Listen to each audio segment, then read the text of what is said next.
Bienvenido a nuestro programa A las 9 con usted. Muy buenos días, les damos la más cordial bienvenida hoy, miércoles 7 de julio. ¿Cómo amaneció para usted el día? ¿Qué tal? ¿Cómo amaneció? Qué bonita frase, ¿no? Así decían las mamás de antes. ¿Cómo amaneció? Amanecer. También en Navidades se decía, ¿qué te amaneció? ¿No es cierto? Pero bueno, espero que haya amanecido para todos ustedes muy bien, llenos de entusiasmo, de actividades positivas, de retos, supongo, porque hay días en que uno dice, Dios mío, no sé cómo va a salir este día, con una lista de 30 pendientes. Pero bueno, tómelo con calma, uno a la vez, y seguramente habrá interesantes actividades. Por lo pronto hoy volvemos a ese mundo greco-latino, a esos mitos griegos, posteriormente latinos, que nos enriquecen y que están tan presentes, con la intención de actualizarlos hoy. Hoy, bueno, ya está con nosotros Marcelo Velázquez, que nos acompaña para hablarnos de dos personajes muy especiales y un mito conjunto, Afrodita y Adonis. ¿Qué le parece? Son los nombres griegos. Vamos a ver cuáles son los nombres latinos y en qué consiste y de qué manera este mito puede actualizarse a la luz del siglo XXI. Probablemente a más de alguno de ustedes le habrán dicho, eres un Adonis, ¿o no? Bueno, vamos a ver qué tenía. O una Afrodita. Cuidado, la Afrodita es una diosa alquímica, diosa del amor que lo transforma todo, que más tarde se convertirá en la Venus romana, Afrodita. Así que bueno, Marcelo Velázquez con ustedes. Marcelo, buenos días. Hola Yolanda, buenos días, ¿cómo estás? Estupendamente. ¿Y tú, Marcelo? Muy bien también y muy emocionado. Fíjate que este mito me llevó por muchos vericuetos y me llevó a saber, aprender otras cosas que no tienen que ver con el mito, pero es que en la medida que se va profundizando, pues empiezas a agarrar caminos. Sí. Y te vas para un lado y te vas perdiendo y poco a poco empiezas a aprender muchas cosas. Este mito me llevó a saber de cuál era la genealogía de Rómulo y Remo, porque tiene que ver con Afrodita, su genealogía de ellos, y con un héroe griego que fue a dar a Roma porque Afrodita lo protegió después de la caída de Troya. Claro. Entonces es muy... De veras, me gustaría poder transmitir en estos programas ese sentimiento que da el ir conociendo dónde se fue estructurando nuestro pensamiento occidental, porque aún a pesar de que han ido evolucionando, pues nuestro pensamiento realmente, hablemos de cultura judeocristiana, nace de los griegos. O sea, es una transformación, pero de ahí viene, sus raíces no son orientales. Son griegas, realmente son griegas la mayoría de las cosas. Tienen algunas influencias de la India y demás, pero desde antes, o sea, desde mucho antes de la cultura judeocristiana, los griegos ya traían dioses que venían como de Oriente y se fueron transformando, pero la transformación que se dio hacia nuestra cultura realmente es griega. Y cada día que pasa lo reafirmo más, porque siempre tienen una razón de ser en la mitología griega. Claro que los griegos tenían otros dioses, venían Egipto, por ejemplo. Hay diosas que se ha estudiado, estos son materia de estudio de muchísimos intelectuales y literatos que encuentran justamente ese cambio de la diosa egipcia a la diosa griega. Y por supuesto, pues viene este caldo de cultivo maravilloso que, dices bien, en la actualidad nos es tan cercano, ¿no?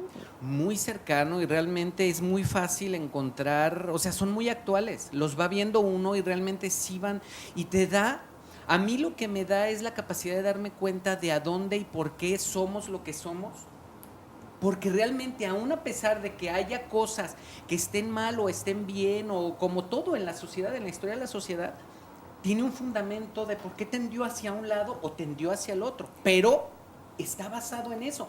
Nosotros no nos basamos en las cosas que hacemos, buenas o malas, en culturas orientales. Es muy ajeno a nosotros la cultura oriental en cuestión de ese tipo de cosas.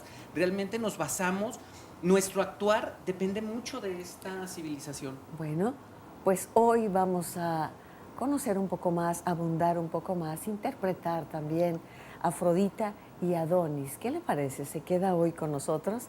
Creo que resultará interesante y vamos a ver qué nos cuenta Marcelo.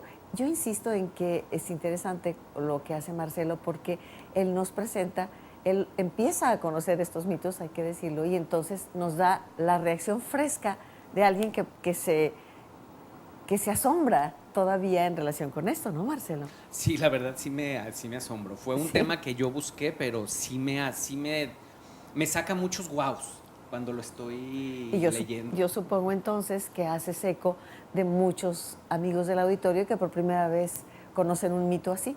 Porque sucede cuando lo ves una y otra vez, frecuente, pues encuentras ya una cierta lógica. Es más difícil que te sorprendas. Pero si hay esa primera respuesta fresca, eso supongo que muchos amigos del auditorio también se podrán identificar con tus sorpresas, ¿no? Sí, y ¿sabes qué? Que mucho tiene que ver el hecho de que cuando uno se hace, una persona promedio como yo, no eruditos, no Sí, gente muy sí, estudiosa, que se acerca, va a tener interpretaciones que le va a dar de acuerdo a sí mismo y son válidas. No hay una, o sea, no hay algo, no hay posibilidad de error, porque son interpretaciones para nuestra vida. No es que vayamos a decir esto se basó en esto, no, te da respuestas a cosas puntuales de ti. ¿Por qué claro. pasa esto según yo? Ah, pasa, y a lo mejor no es cierto, pero tampoco es equivocado. Claro, pues ya lo explicaba claramente Humberto Eco cuando hablaba de la interpretación, ¿verdad? Podría decir la interpretación del autor, la interpretación de la obra misma por sí misma y la interpretación de quien la recibe, de quien lo lee. Sí, sin duda que hay interpretaciones eruditas y claras y analizadas y fundamentadas, sí, pero cada una de las personas que lee tiene también esa posibilidad de decir, a mí me está diciendo esto. Pues Fíjate que bueno, entre las cosas que yo estaba viendo ahora con este mito, había algo que dice ahorita, una interpretación erudita ahorita es de mucho conocimiento hacia atrás. Pero en el momento en que los mitos se crearon no había una historia hacia atrás, era una hacia adelante. Entonces, al momento que iban ellos explicando las cosas, esto fue algo que leí muy interesante durante este mes. Al momento que las personas, los seres humanos se fueron explicando las cosas, pues crearon no crearon, sino le dieron vida a ciertos dioses y demás, pero luego se daban cuenta que ese dios no respondía a cierta acción en general en la naturaleza. Entonces, si esa cierta acción en general de la naturaleza tenía que ver con una cuestión del etos femenino, de lo que ellos consideraban que era algo que tenía que ver con las mujeres, entonces era una diosa. Pero para darle orden, porque si no era un desorden total y los griegos tendían al orden, casaban a esa diosa también con al desorden. Zeus o la casaban con alguno de los dioses para darle un porqué. Entonces, en función de eso, fueron explicando las múltiples infidelidades de Zeus. Y es que es muy apasionante ver cómo fueron creando la telenovela griega, porque es como una telenovela. Bueno, será interesante decir que los dioses se paseaban en el mundo griego antiguo en el escenario del ser humano, en la dimensión humana. Entonces las diosas como Afrodita podían morirse de celos cuando alguien dijera que era más bella otra mujer o otra diosa. O ciertamente el machismo de Zeus en Roma, de Júpiter. O también, bueno, cada uno de los dioses tiene sus características, pero eran profundamente humanos. A partir del siglo V antes de Cristo, ese siglo tan especial, la razón entra y bueno, de pronto se alejan a los dioses, se empieza a cuestionar a los dioses, se resuelven los enigmas como Edipo frente a la Esfinge. Entonces, bueno, nace ahí la retórica y luego la filosofía, entonces las cosas cambian. Pero en la Grecia antigua los dioses se paseaban en los escenarios, en la dimensión humana. Vamos a ir al primer corte del programa, 3030-53-86, para que nos llame y comparta hoy, esta mañana con nosotros. Hay una rifa, se van a rifar discos compactos que ha hecho Marcelo con el tema La pareja legendaria. ¿Usted recuerda esos temas que tuvimos aquí, La pareja legendaria?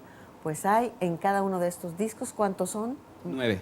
9 discos discos. que van a ser rifados entre todos ustedes. Volvemos en un momento.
Muchas gracias por sus llamadas que nos hacen sentir que está usted ahí recibiendo el programa.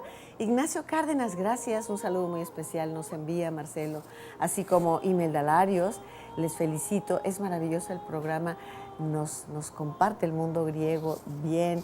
Irma Manzanares también nos saluda. Y bueno, todos ustedes participan en la rifa de discos con todo un año de el tema Parejas Legendarias, que fue muy bello. Y bueno, ustedes se pueden llevar a casa uno de estos discos que nos trae Marcelo.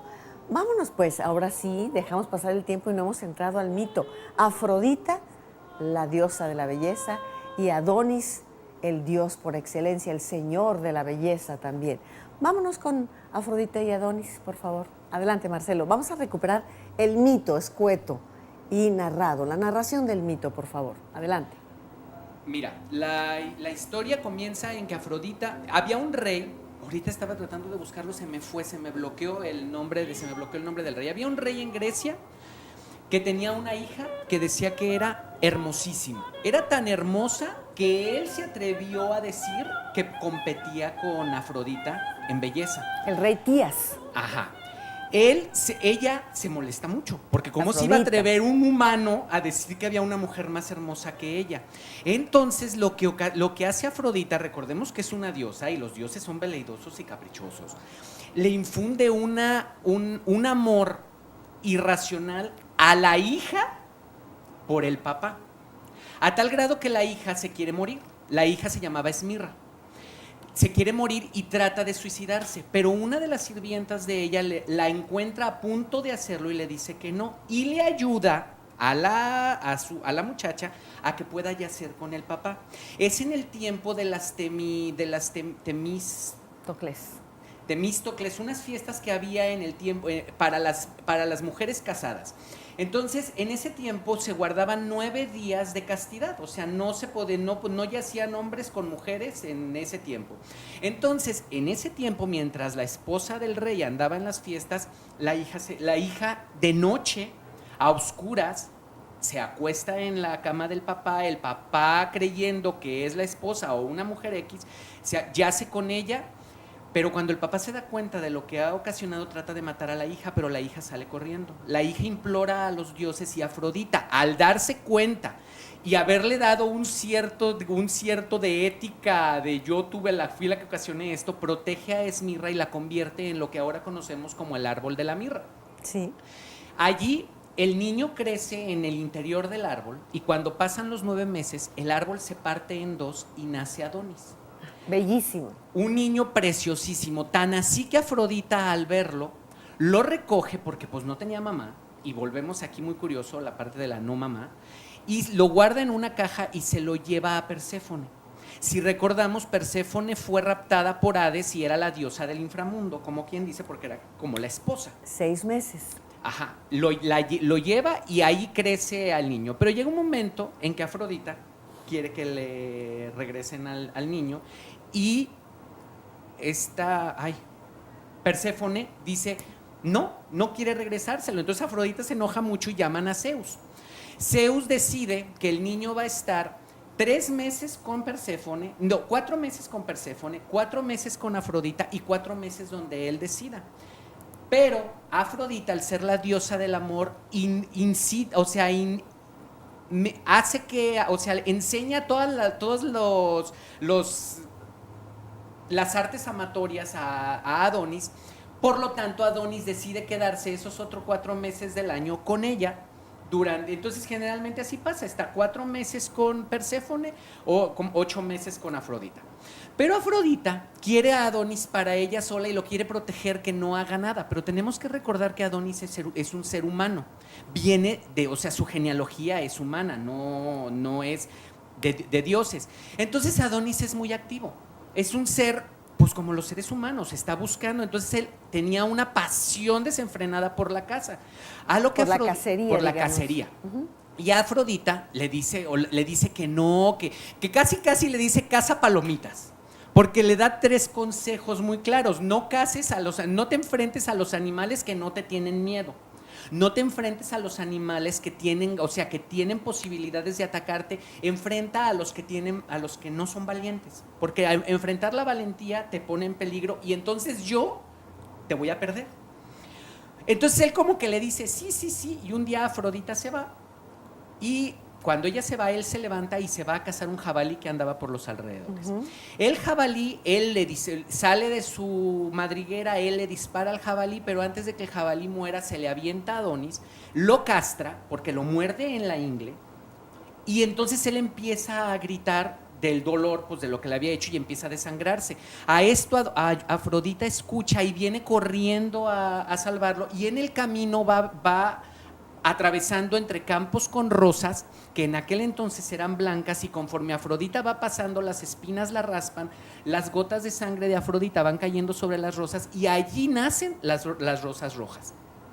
Llega con Adonis cuando él está ya a punto de morir, Adonis muere, y Afrodita, en una manera de tratar de evitar que él muera para siempre, lo convierte en la anémona, que es una flor blanca con pedacitos rojos, que a partir de ahí nace la anémona. La anémona.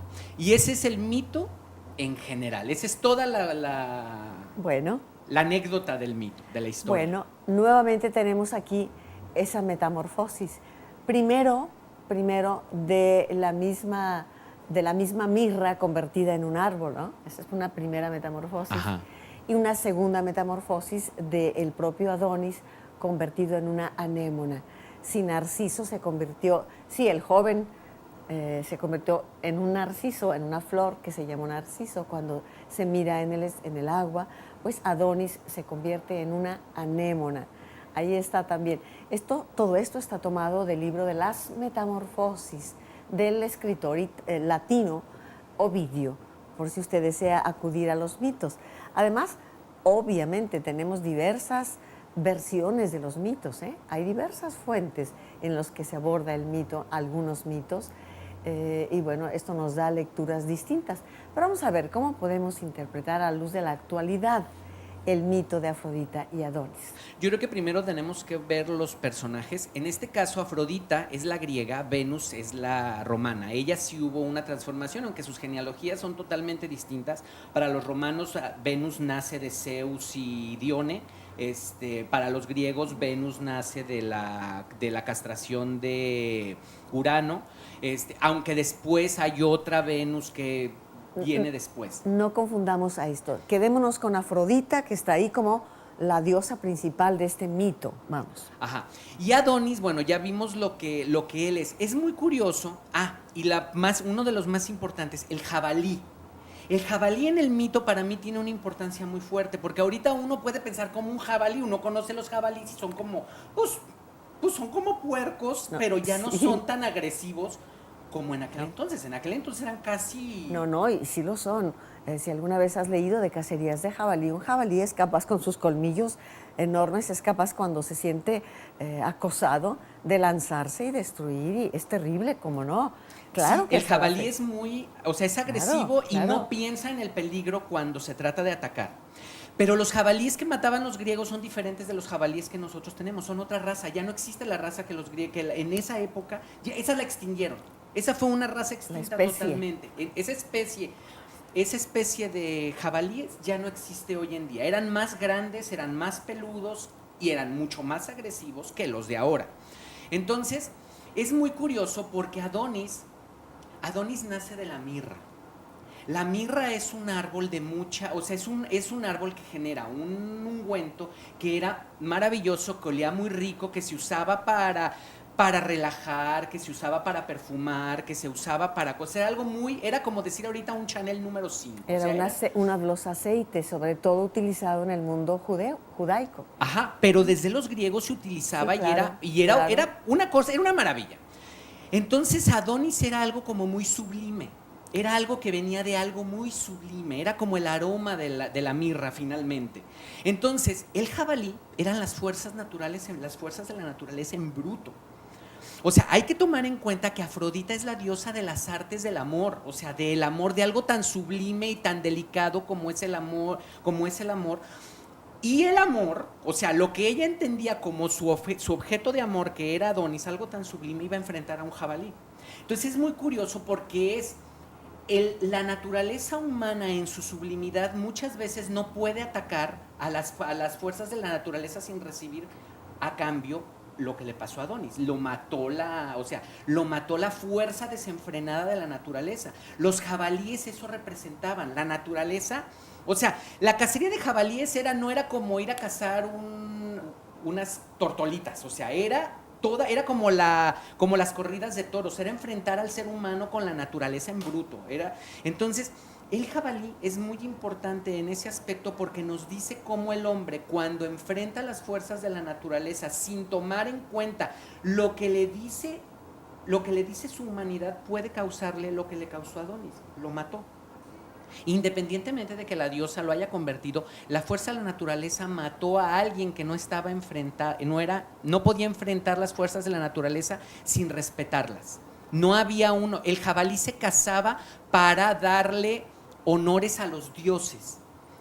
Eran cuestiones iniciáticas y Adonis lo hacía por el puro placer. Entonces el hecho de hacerlo por puro placer hizo que no lo protegieran o no fuera protegido o no tuviera. Entonces eso lo mata. Nos indican un corte en este momento. Estamos hablando del mito de Afrodita y Adonis.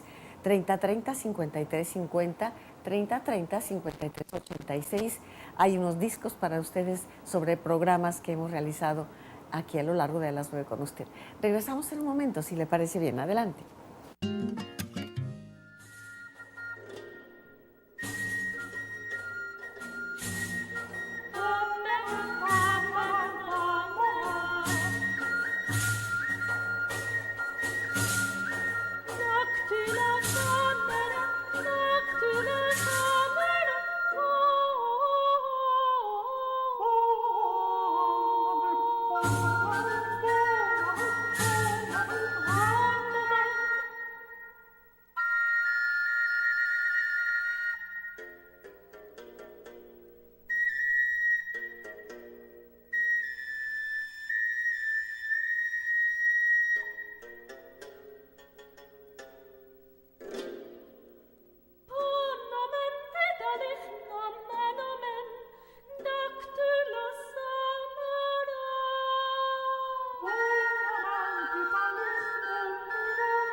Gracias por sus llamadas. Roberto Valencia, me gusta mucho el programa, me parece interesante. Ya hay muchos dioses, nos dice. Saludos desde Tuxpan, Jalisco. Un saludo, Roberto. Él es músico allá en Tuxpan, muy bien. Marcela Robles, un saludo. Yolanda, programa, todo el equipo. Marcelo, gracias.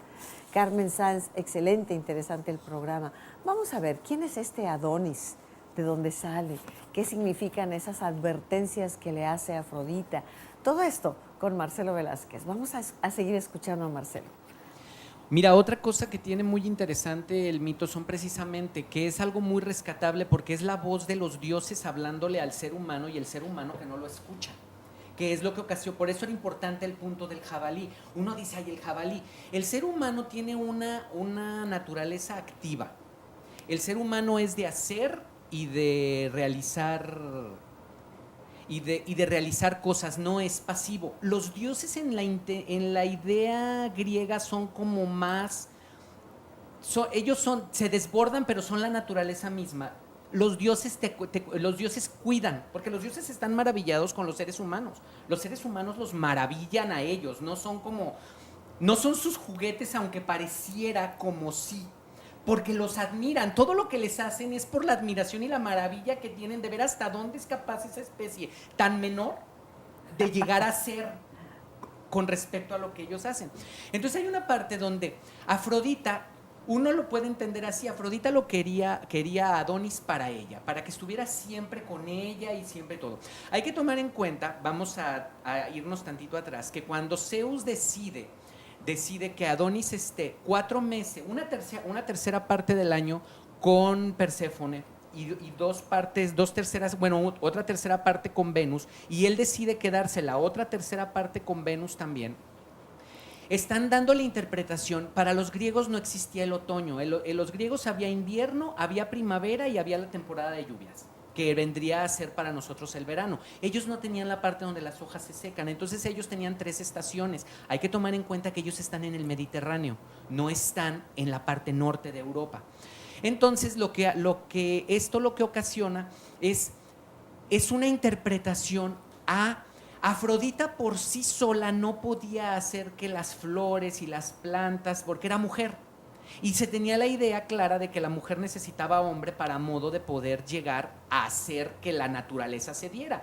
La interpretación es: todos los animales necesitan una pareja. La mujer o sea, Afrodita infundía la necesidad de reunirse en parejas a las plantas, a los animales, a todo.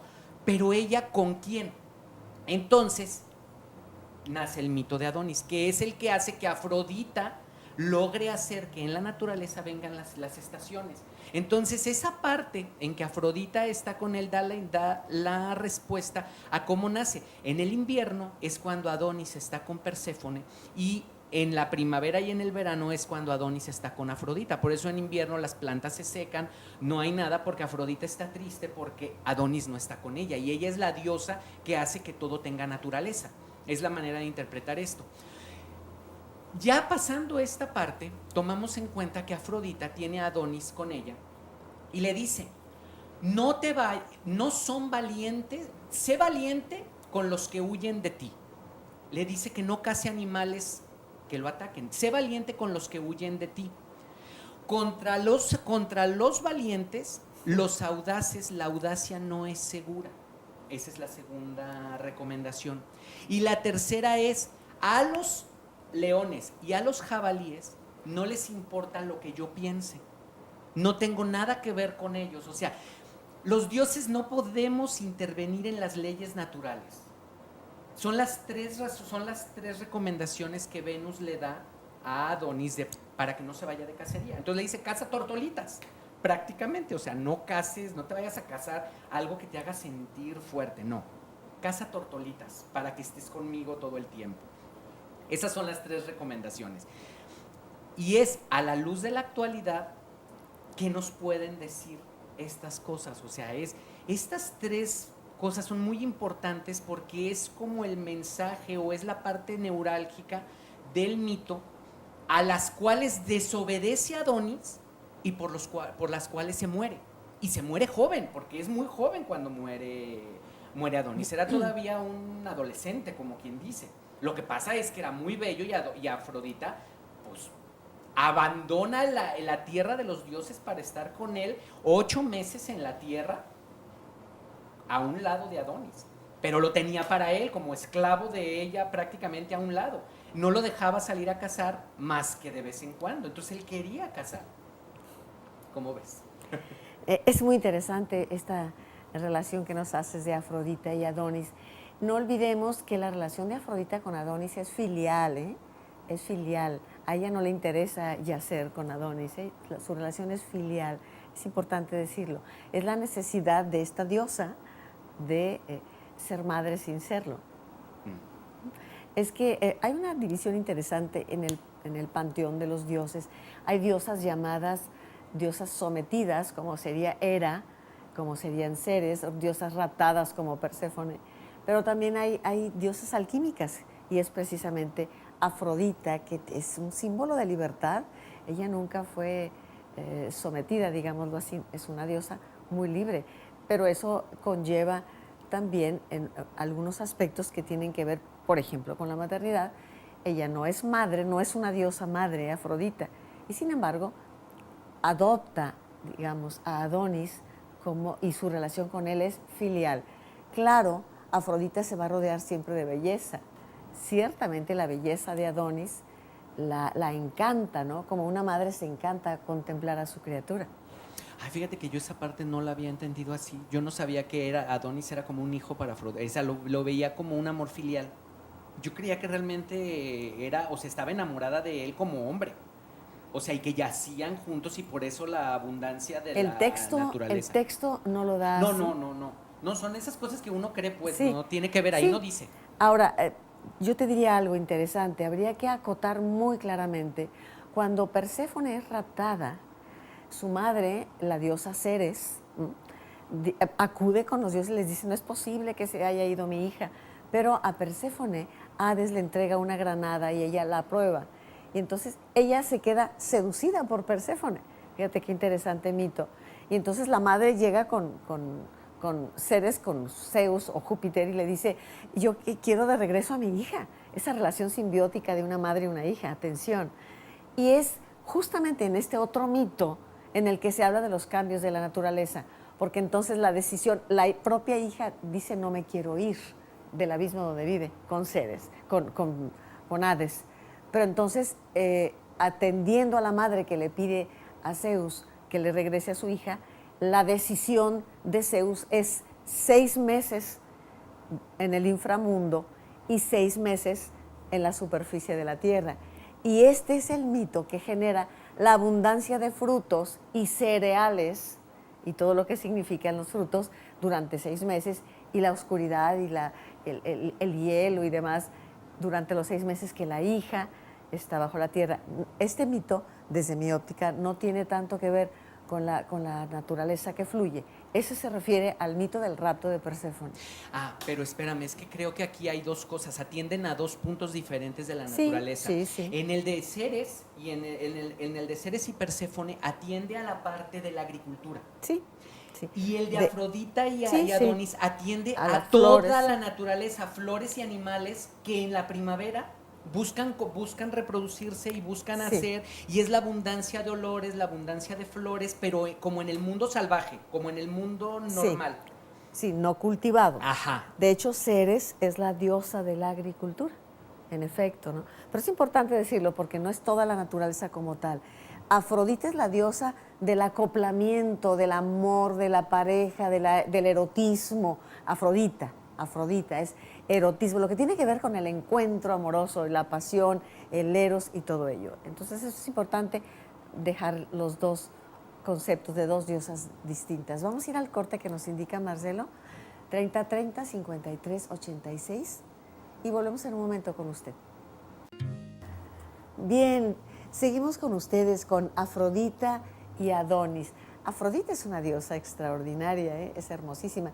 Y hemos visto en pantalla, para quienes nos van siguiendo a través de la red, de su computadora o de la televisión, C7 Cultura, pues hemos visto, por ejemplo, el nacimiento de Venus. Bellísimo cuadro, ¿verdad? ¿Lo ha visto usted?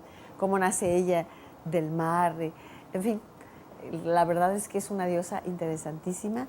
Yo les recomiendo un libro que se llama Las diosas de las mujeres, y es de una psicoanalista, Shinoda Bolen, que habla de cómo las mujeres podemos identificarnos con una u otra diosa, y que lo ideal sería, en todo caso, que uno pudiese actualizar en ti las diferentes facetas de las diosas griegas.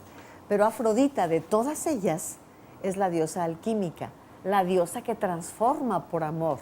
O sea, es la fuerza enorme, ¿no?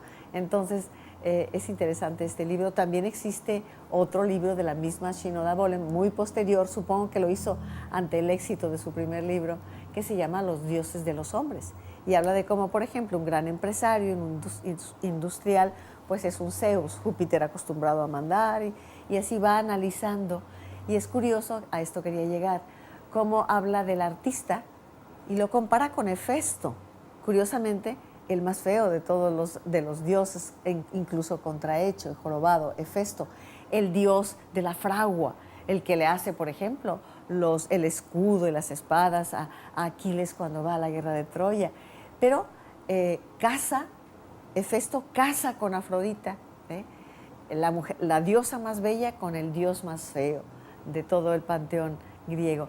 Y la historia es interesantísima, como Afrodita, bastante ligera de cascos, pues traiciona fácilmente a Hefesto, yaciendo con uno y con otro, con Ares, en fin. Pero Afrodita es una diosa que vale la pena darle seguimiento y conocer un poco más de ella y de esta personalidad, de esta psicología, ¿no?, de algunas mujeres tipo Afrodita. Vamos a continuar con el mito. Adonis y Afrodita. Adonis, que muere joven y que se queda como arquetipo de la belleza masculina. Adonis. Ahí está. Adelante. Marcelo.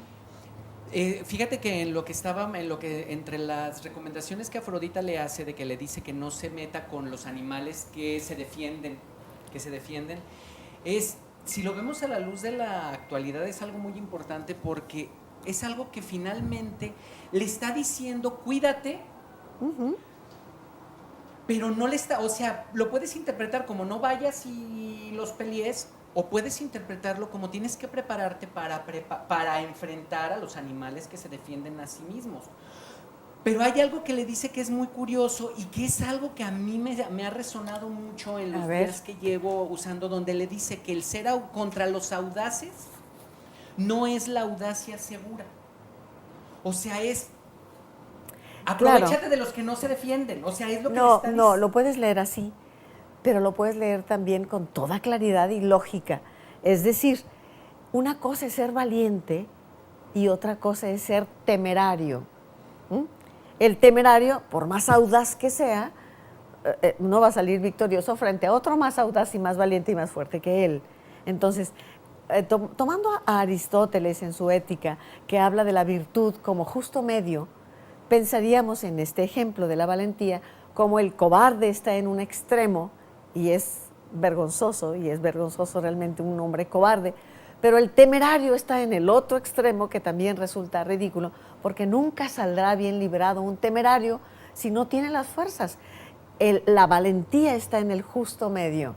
Eso es lo que propondría Aristóteles, ¿no? El equilibrio, vamos, de una fuerza como esta. Lo que le está diciendo casi maternalmente a Afrodita es, hijo, elige tus batallas, no te pongas, diríamos en otros términos, con Sansón a las patadas, porque es absurdo. Y finalmente lo que le está diciendo es, cuídate y no pelees, elige tus batallas, no pelees por el gusto de sentirte valiente, porque muchas veces no bastará tu audacia. Eso le está diciendo, es un consejo muy lógico. Y la otra que a mí se me hace también muy interesante es la de no conmueve la edad, ni la hermosura, ni lo que a Venus ha movido a los leones y a los cerdosos jabalíes y a los ojos y ánimos de las fieras. Eso a mí se me hace muy fuerte porque fíjate que hay algo muy interesante entre los dioses griegos. Los dioses griegos no son Dios omnipotente como nosotros lo entendemos. Zeus no es omnipotente y omnipresente. No, tiene sus acotamientos. Ninguno hay cosas de ellos. que no puede, por decir, Zeus no puede pasar por la decisión de otro dios. Si un dios decide que fulanito se va a morir, él no puede decir revives. Puede hacer acciones que atenúen la fuerza. No puede contraponerse. O sea, los dioses tienen son acotados por leyes muy superiores a ellos también. Y es donde ella le dice, o sea, no importa lo que yo haya visto, no importa que yo como diosa esté contigo. Hay cosas en las cuales tú como ser humano vas a estar solo en tu actuar. Dios no puede, o sea, tú te vas a enfrentar solo a eso. Y es lo que hace él cuando se va a casar. O sea, va a cazar y él se enfrenta solo a la fuerza de la naturaleza que representa el jabalí. Pero entonces está clarísimo, no veo dónde puede haber confusión. Ella le da instrucciones muy claras. Y finalmente, ¿quién de nosotros vive acompañado? Estamos solos y las decisiones se toman cada uno en lo personal y hay que elegir batallas. ¿Cuántas veces, Marcelo, uno se desgasta por situaciones que no merecen la pena o que sabes que no tienen posibilidades de solución? Entonces, eso es lo que le está diciendo, no veo confusión en ello. No, o sea, yo no es que vea confusión, o sea, es lo que se me hace muy curioso, es que es esa parte, o sea, no te metas con quien no puedes. No vas a ganar nada con meterte con quien no puedes vencer. Y acuérdate que aunque estés conmigo y aunque yo esté contigo, estás solo. Estás solo. ¿Por qué? Pues porque eres tú. Yo no voy a ir a defenderte. Ahora, claro que nos va a poner esas metáforas tan evidentes como el jabalí, como no te metas con las fieras porque ellas no entienden. ¿Qué está diciendo?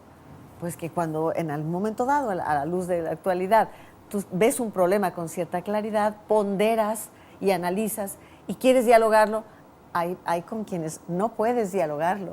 ¿Me explico? Ajá. O sea, esas son. Las fieras no entienden, no pueden comprender, no piensan como tú, no sienten como tú.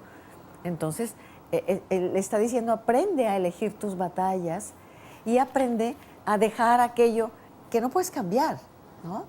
Finalmente le invita a ser valiente pero no temerario, a ser valiente pero no cobarde, y que elija sus batallas. Pero le va a pasar como a Ícaro, que le da consejos el padre y él, fascinado, vuela por los aires y cae al mar. Lo mismo le pasa a Adonis.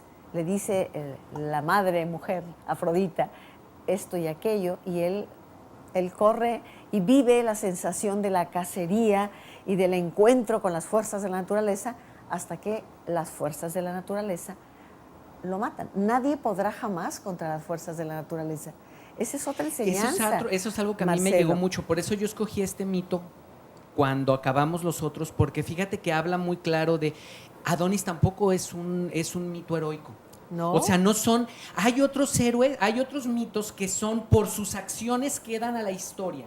Y Adonis es por lo que el dios o la diosa hizo de él, o como en el caso de Ícaro, lo que el papá lo que quiso, sí. O sea, quiso hacer de él, o sea, dependen de otro, no son sus... Él se avienta a matar al jabalí, pero por ninguna razón, nomás por el gusto de ir a matar al jabalí. Bien, y aquí yo desprendería dos consideraciones también importantes. En la actualidad decimos con mucha frecuencia que los seres humanos estamos acabando con el planeta. Lo decimos, y sí, el planeta, el ser humano se vuelca hacia las fuerzas naturales y destruye el planeta. No pasará jamás. En el momento en que el planeta decida, digámoslo así, se sacudirá al hombre y seguirá. ¿Me explico? Sí. O sea, es absurdo que ponerse contra las fuerzas naturales, porque hasta la paloma es brava si se decide a pelear. Si las torcasitas que dices que vete a cazar torcasitas, nunca podrás con la fuerza de la naturaleza porque te rebasa, porque es importante ver la dimensión humana y elegir, insisto, tus batallas. Y elegir tus batallas en la vida personal. ¿Qué es lo que quieres y cómo vas a lograrlo? Y si de pronto dices, es que quiero ser astronauta, pues analiza qué posibilidades reales tienes. ¿Me explico? Entonces, bueno, lo que está haciendo aquí Afrodita es dándole, sabiendo de sus impulsos vitales, vamos, no basta la audacia para la conquista. Es necesaria la inteligencia también, ¿no? El impulso, curioso, la fuerza, la inteligencia. Podría haberlo amarrado. No pero podría. Esos dioses nunca actúan, o sea, no actúan, no. O sea, no obligan. No, Marcelo. Ponen tentaciones, abren caminos, o sea, a lo mejor hacen cosas, pero no te obligan. La que decide al final de cuentas es la persona humana. No te olvides, no podría haberlo amarrado por la sencilla razón de que estamos hablando de las grandes metáforas y el hombre siempre experimentó desde la antigüedad esa posibilidad de elegir. Tú puedes decir, bueno, pero si lo esclavizan, pues eliges cómo reaccionar a la esclavitud, diría Franco. O sea, finalmente, amarrar no funciona, pues, o sea, no entra como parte de todos estos mitos esa posibilidad. El hombre va a ser libre. Por eso, a la luz de la actualidad, el mito nos está reafirmando una libertad y una falta de inteligencia para usar tu libertad. ¿Con qué contaba Adonis? A ver, yo pregunto, ¿con qué contaba Adonis? ¿Cuál era su caudal? Dime, Marcelo. Pues yo me imagino que él podría, o sea, contaba con el hecho de salir a ser él, pero esperarse a que pasara el tiempo, haber ido como caminando. No me refiero a esa pregunta, no, yo cuento contigo, no. ¿Cuál era su capital? O sea, ¿cuáles eran los atributos cuál era su fuerza de Adonis? ¿La belleza? Nada más. Ahí está. La belleza es todo lo que él tenía. Eso es lo que él tenía. La belleza, la frescura de salir a vivirse en armonía con el campo, con el bosque, eso, pero no había más. ¿Me explico?